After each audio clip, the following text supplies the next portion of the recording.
Today I'm going to bake a batch of medium bread cakes, bread buns, bread rolls, call them what you will. These are ideal for sandwiches or burgers.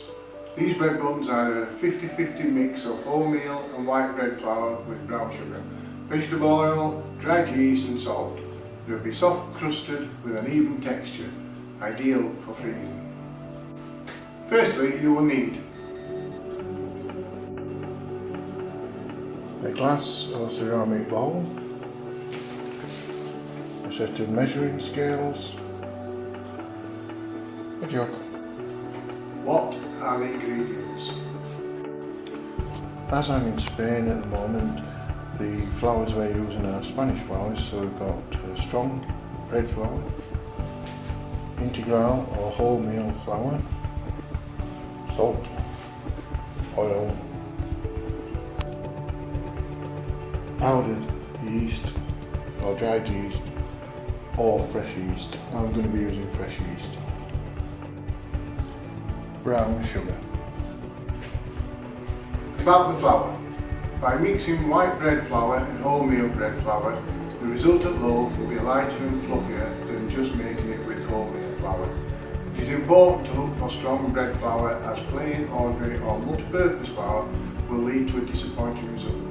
The brand is irrelevant. As long as it says strong or bread or both words, it should be okay. Let's go.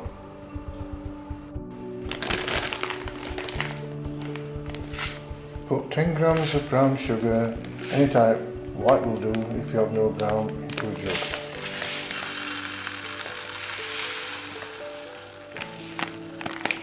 Yeah. Add 100 grams of boiling water.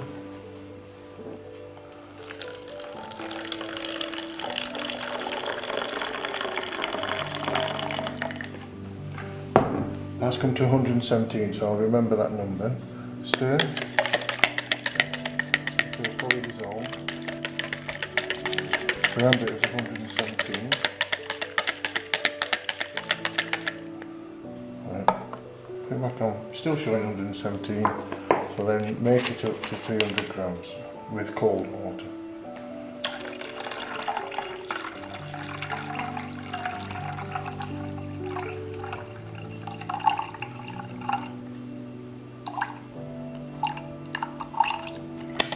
At this stage, because I'm using live yeast, I'm going to add the live yeast. That's what it looks like. Here we go. Just crumble it in. It's around about 12.5 grams. It's 25 grams in a pack, so I split it in half. Stir it. I'll leave it, and I'll show you in 2 minutes what it's like. In a bowl, add 250 grams of white strong flour,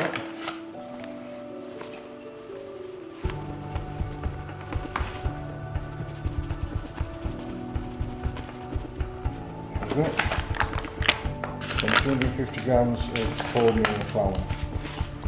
If you go slightly over on the white flour, just add wholemeal up to 500 grams. Try not to go any further.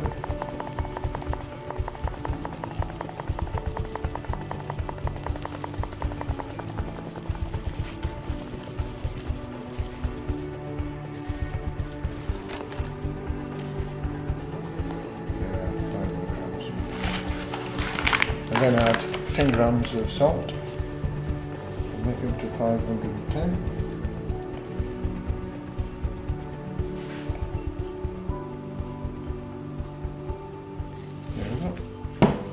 And mix these well.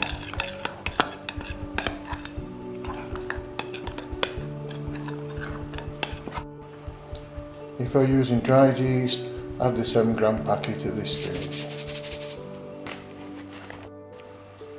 The yeast is starting to bubble nicely now. You can see the bubbles rising to the top, and it's at a stage where I'm quite happy to use it. Combine. Add the wet mix to the dry mix and combine. Add the yeast, water and sugar to the flour.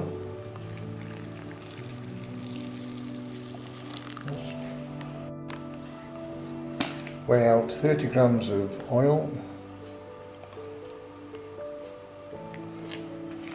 and add this to the mixture.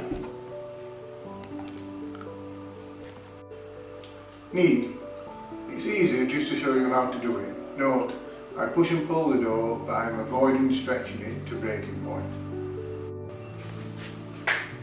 Kneading.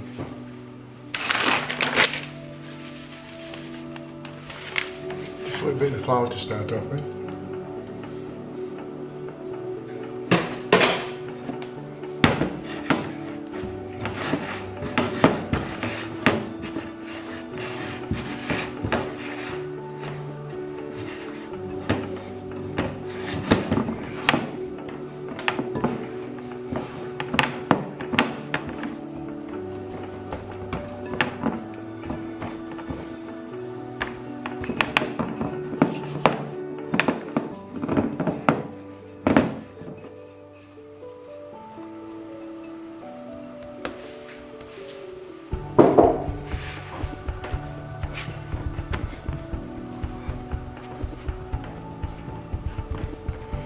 All I'm doing is pushing with the heel of the hand. I'm going to push and pull at the same time. Any lumps I see I push down. And what I'm not going to try to do is push it until it breaks.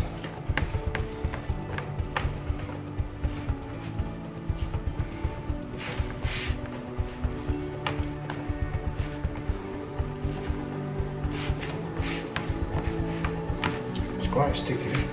I'll keep going for a couple of minutes and see if it starts to dry up. If it doesn't, if it gets stickier, I'll add a little bit more flour.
Starting to get less sticky. It's still sticky, but it's starting to get a lot less sticky.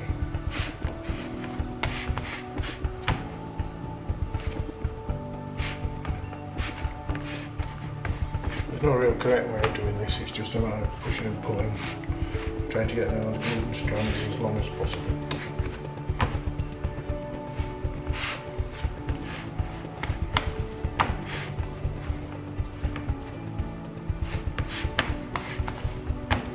The next stage I'm looking for, at some point I shall find it starting to change in its in the way it works and the elasticity. It'll have some resistance. That's when I stop kneading.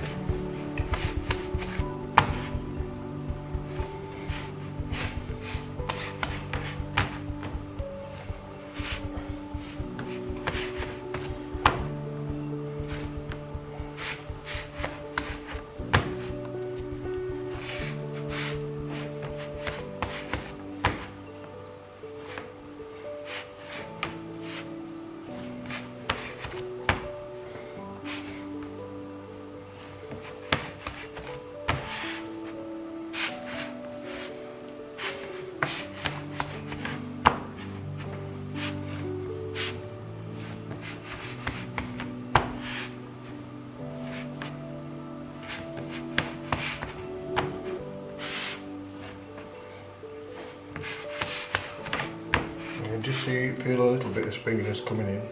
If you actually look on the film, you can probably see how, I'll try and do this one in slow motion, see how it started to spring back. So that's what I mean by resistance. Watch, see?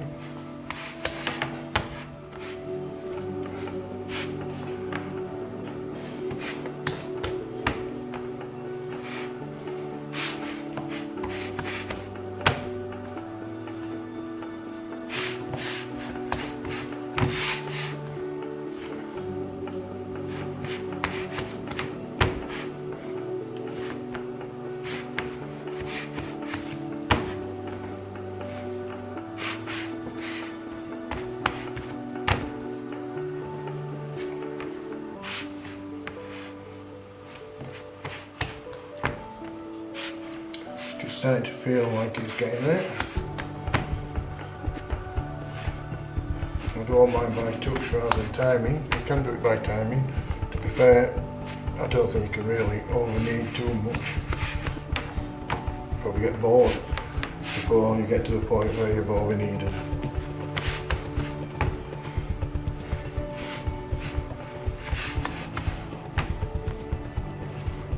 It's got a nice resistance coming back now. Looking right. A couple more and then I'm going to call some.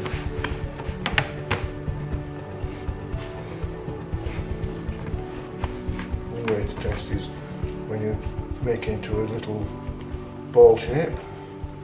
If you've got some stretch on the top, it's normally a good sign that you're nearly there. So that's my kneading. Lightly oil the bowl. This really does need to be light. I'm not trying to add oil to the mixture, I just want to make it easier to come out of the bowl.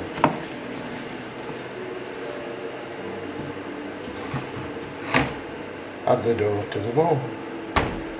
If you're fermenting outside of the oven, cover with cling film. Place the uncovered bowl onto a middle shelf in the oven and pour boiling water onto a roasting tin on the bottom shelf. You can see it creates steam and heat. Close the oven door and leave for 30 to 60 minutes to double in size. The steam and heat in the oven have acted like a proving box, and now the dough has doubled in size. Now the mixture has risen, it needs shaping. Push all the air out of the dough.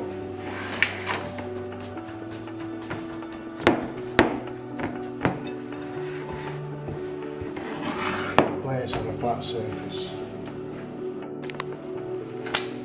Cut the dough into 75-gram balls.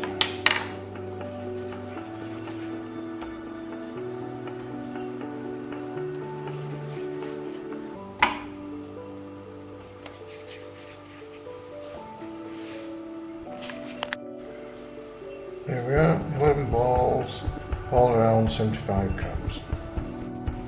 I'll show you how to shape your roll. Roll the rolling pin, just a little bit of flour. You don't want to add flour at this stage.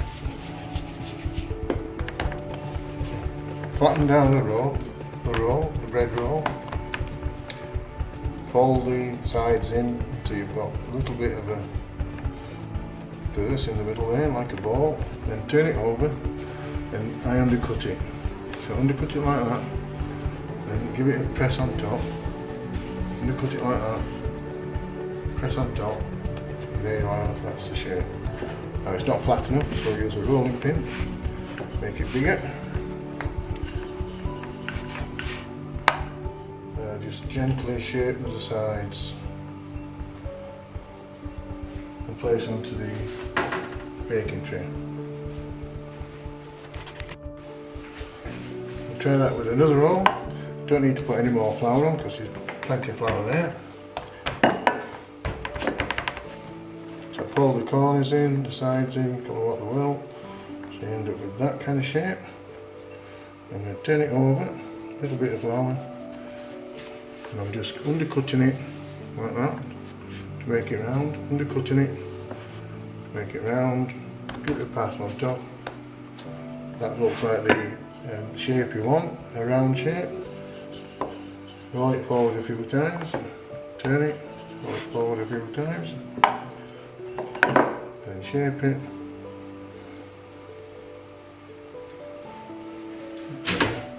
Easy as that. There they are, all 11 bread rolls rolled out and ready for the second proving. Because this isn't my normal kitchen, I haven't got a baking tray, so I've had to improvise.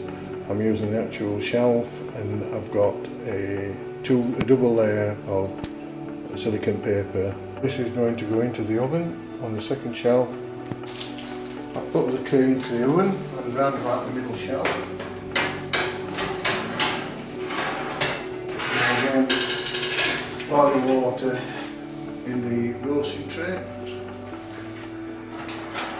Be careful at this point, boiling water is dangerous. Close the oven and leave to double in size again. Once the bread buns have risen, take them out of the oven.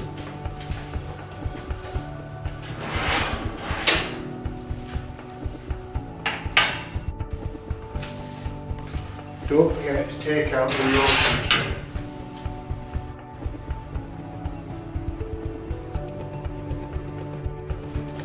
I'm going to cover this batch with sesame seed, so I need an egg wash. I use some kitchen paper, cut into strips to apply the egg wash. Sprinkle generously with sesame seed.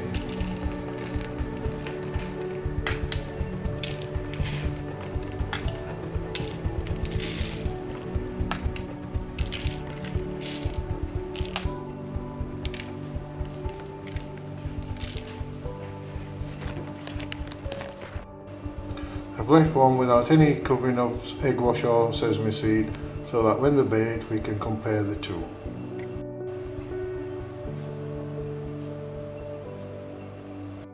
I set the temperature of my oven at 185 degrees C and lower it to 175 degrees after 5 minutes. Your oven may differ from mine, so you'll have to adjust the temperatures depending on your results. You will get to know your oven by experience. Have a look on the recipe to see other oven settings.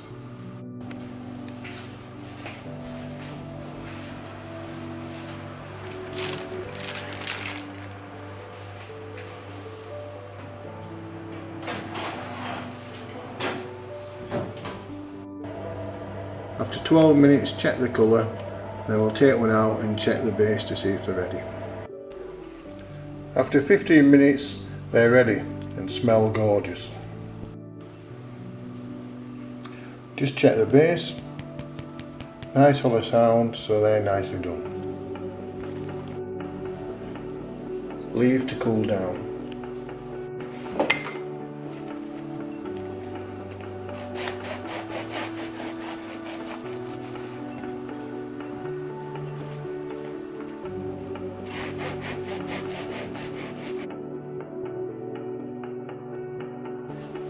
So there we are, everyday bread buns, easy to bake and lovely to eat.